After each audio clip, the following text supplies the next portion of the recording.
What's going on, guys? It's Investing Hustler here, and I have Aaron from Departures Capital with me. How's it going, Aaron? It's going great, and we've got some green news for everybody, so it's gonna be nice. Yeah, we got some great news and hopefully a green Monday. That's what we're expecting. We're recording right now on at 1 a.m. on Monday. So the market's open in like 8 hours and a half, and I guess we're going to talk about some news that's coming up for the G20. We've got some interesting Aurora news.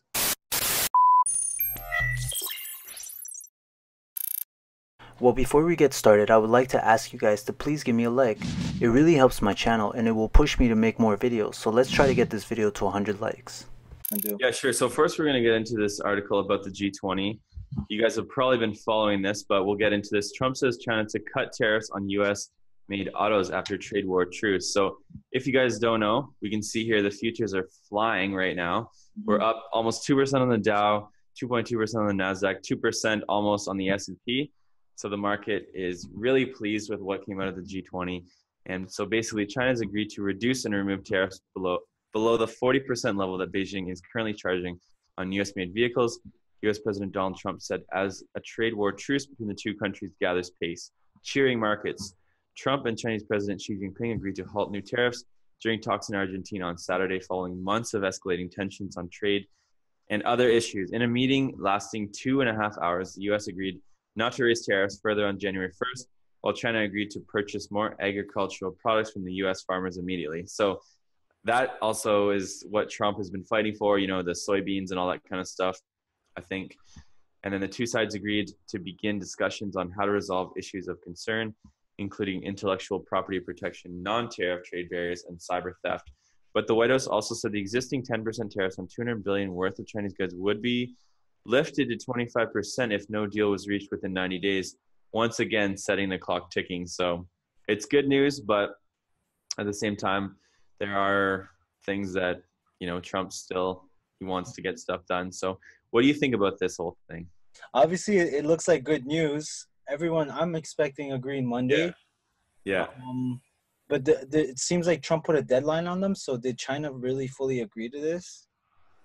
I mean, yeah, so I think they're making steps in the right direction, Yeah. but you know, I guess he still wants to negotiate because at the end of the day, Trump loves to negotiate, and you Yeah. know, a deadline. There's always there's always Yeah. some So what if suspense. China doesn't meet that deadline? Because Yeah, they're both being kind of stubborn. Trump is stubborn. yeah. China's being stubborn. So So here we can read the rest of this article. Still, analysts caution the deal may have only bought some time for more wrangling over deeply decisive trade and policy differences. Said China's economy will continue to cool regardless under the weight of weakening domestic demand. This is a relief rally, which could be true. The agreement is not a ceasefire; it's a de-escalation. That is, the existing tariffs are still having a negative impact on the Chinese economy. They haven't gone away. So nobody wants to live a false reality. Widely read Chinese tabloid, the Global Times, published by the ruling columnist party's official People's Daily, warned people had to have realistic expectations. The Chinese public needs to keep in mind that U.S.-China trade negotiations fluctuate. China's reform and opening up's broad perspective recognizes that the rest of the world does things differently, it said in its editorial. So, yeah, I mean, it's good. I mean, any kind how of about can de-escalation. we play that video or no? Sure, we can take a look at this. How There we about, go. oh, there you go. Between the US and China. So I think the actions over the week. Yes, we taking the lead next year. That is just one of three divergences that you're anticipating. Part of the conditions that are allowing for this is anticipation that the Fed will pause on its tightening cycle. And what do you now make of this development over the weekend, this a temporary halt in Here we tariffs go. between the US and China? So I think the actions over the weekend is definitely a positive outcome and brings modest upside risk to our global growth outlook. So essentially, the way we operated in our analysis in building in growth sentiment because of the trade tariff is that we always tend to say that, okay, whatever is announced, we will build into our numbers. So since this tariff was already announced that from Jan 1, it will go from 10 to 25, we have built a 10 basis downside to our growth on account of that. But if that doesn't happen, then it brings that 10 bits upside to our global growth outlook. So modest upside risk. That's what you're anticipating here. What do you make of China's response thus far? Do you see their stimulus continuing? That seems to be the case. In the sense that what do you think China will do going forward on the promises that they have to fulfill? So I think there's a lot to be done as yet. So we would say that the road ahead is still quite bumpy. We think China will try to come up with a whole lot of adjustments that they would have to make. So it doesn't look like anything's official. It just looks like they're taking the right steps moving forward. Mm. So I guess the Chinese still have to agree to Trump's conditions, and then they might counter with their own conditions. So I mean, let's face it, I don't think the trade war can be resolved overnight, but I think any steps in the right direction is positive for the markets. yeah, that's why I wasn't really sure what all the exciting news was about. I thought it was more than that. Yeah. At the end of the day, it hopefully it looks like they're taking the right steps. Hopefully, who knows, they might agree. How much time did they have, that deadline? So it's 90 days from now, I guess, until they can get some more things done. So It might not be resolved for 3 months. How do you think the market's going to react positively to this, or it's not even going to impact the market? oh, I think the markets already they've already reacted pretty positively in the futures markets. Like if we see a rally all day tomorrow and no selling off, then I think that people have some confidence. Like I want to see like a nice green week. That'd be like very nice, but we have a couple things coming up and not just tariffs. We've got the Fed Powell speaking again. We've got jobs numbers later on in the week. So it's going to be a pretty interesting week. The week ahead, we have laser focused on the G20. So here we go. Any sense of progress could worry the markets ongoing into Saturday. Tentative deal. Yeah, we already talked about that basically. Here we go. So in other economic data, we'll see an ISM manufacturing PMI report come out on Monday. So that's not going to do too much. It's going to be all eyes on the G20. But Wednesday, we'll see the Fed Chair Powell testify along with crude oil inventories. We should expect continued volatility in the crude oil markets. Friday, we'll see non-farm payrolls and job numbers. This will set the tone for the markets going into Friday. So yeah, like I said, laser focus on the G20, but we already know the result of that. So yeah, it's basically after the G20, it will be eyes on the Fed and job numbers and like data specific for crude oil. So, I mean, anyone who follows crude oil. So. Okay, so one of my subscribers just commented, hey, did you hear about the farm bill in the United States? And two large pot companies was talking about it and how. So literally that's what we're going to talk about right now, the US cannabis market and the farm bill. Yep. So we're talking about US cannabis market. Companies like companies like Canopy Growth, Aurora Cannabis, and Tilray are expected to continue to build in the cannabis space. International markets will likely start with medical cannabis and then move to recreational cannabis. Currently, medical cannabis is the best bet to make inroads in the international markets. So right here, we kind of have the map of the US and all the states where it's either legalized for recreational medical use or only for medical use. And as you can see, the green states are not legal for either or. So we have legalized recreational marijuana. We have 1, 2, 3, 4, 5, 6, 7, 8, 9, 10. So it's Alaska, California, Colorado, District Columbia, all these states where it's legal for both. And I guess the states are moving forward, because it seems to be like every month you get a new state that has officially legalized marijuana. Yep. So we'll move on to the U.S. market. One big international market outside of Canada in the U.S. market. Companies, MJ, are hoping that the U.S. market will warm up the cannabis industry. Recently, we saw that New Jersey is closer to becoming the 11th state to legalize recreational cannabis. So, yeah, I think we did touch up on that the other day in one of our videos. Mm-hmm. Maybe I'll leave it right here in the top corner, the link to it if I could find it.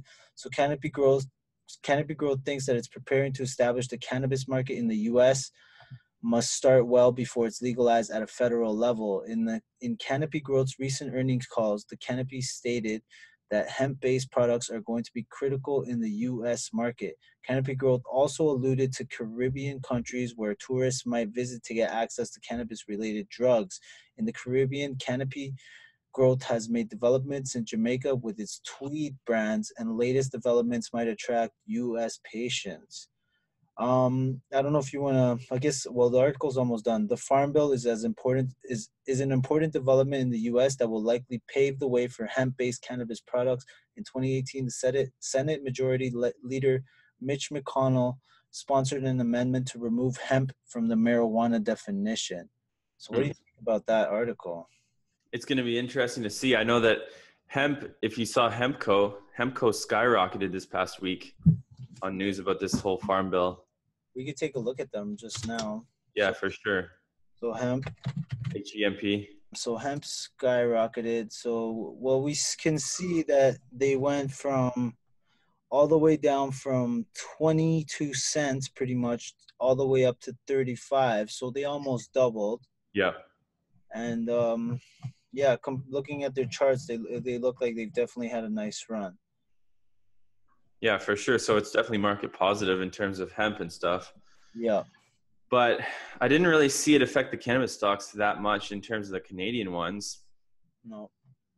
But I mean, I do think like Canopy wants to get into the Caribbean markets, right? Yeah. Yeah, I definitely think there's money to be made there for sure. So like they want to, because I mean, I feel like people go to the Caribbean and yeah, that like, why not?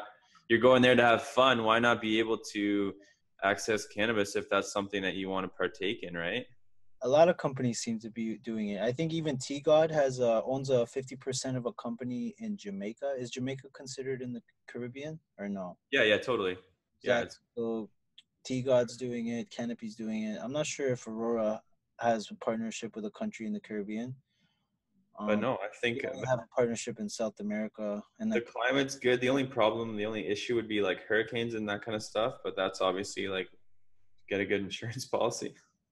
Exactly. I don't know if you want to continue reading Hemp Legalization in the U.S. Farm Bill. You want to read that? Sure. Hemp as a commodity. Early in November, Senate Majority Leader Mitch McConnell indicated a provision for hemp legalization in the latest version of the Farm Bill. The provision will include making hemp a legal agricultural commodity in the U.S. Hemp can be used to make CBD derivative products that don't have exposure like other marijuana products, including THC, a psychoactive ingredient that makes it a controlled substance. Yeah, maybe it is the size of the market for sleep. It's a $10 billion market. For pain, it's a $24 billion market. Or if someone can prove us wrong and they know exactly what it's for, just leave a comment down. Yeah, for sure. So they develop and validate cannabinoid-based medicines as a safer alternative to current treatments. Whatever, you can continue where you were here. Hemp-based products. Yeah, sure. Canopy Growth thinks that the main challenge with CBD-based cannabis products derived from hemp will lie in making an effective, scientifically demonstrable product that will have a positive impact on users. The company is testing CBD-based products to lower anxiety in dogs. If established, Canopy Growth hopes to produce products that can lower human anxiety as well. The proposed amendment in the Farm Bill will likely pave the way for more research for companies including Aurora Cannabis, Tilray, and Hexo. That's pretty cool. They're also getting into the dog market, lower anxiety in dogs. That's smart. Yeah. Not only will humans be using it, dogs will be using it. And people love their dogs. People will spend a lot of money on their dogs. That's pretty cool. That is true. Let's just read their review real quick. It's a small little... In this series, we've discussed how cannabis continues to remain a vibrant industry. There are several paths for companies, HMMJ, that's another one, so that's medical marijuana, to attain profitability. For the cannabis industry, the near-term trajectory is still in line with the previous expectations. However, this timing seems to have impacted the recent earnings results. Cannabis companies continue to invest and innovate in the cannabis space, which is a positive indicator for investors. Thanks for watching, guys, and if you guys want to see a part 2 of this video, don't forget to leave me a like, and if you're not subscribed yet, don't forget to hit that notification bell and smash that subscribe button, and I'll see you guys real soon. Bye bye.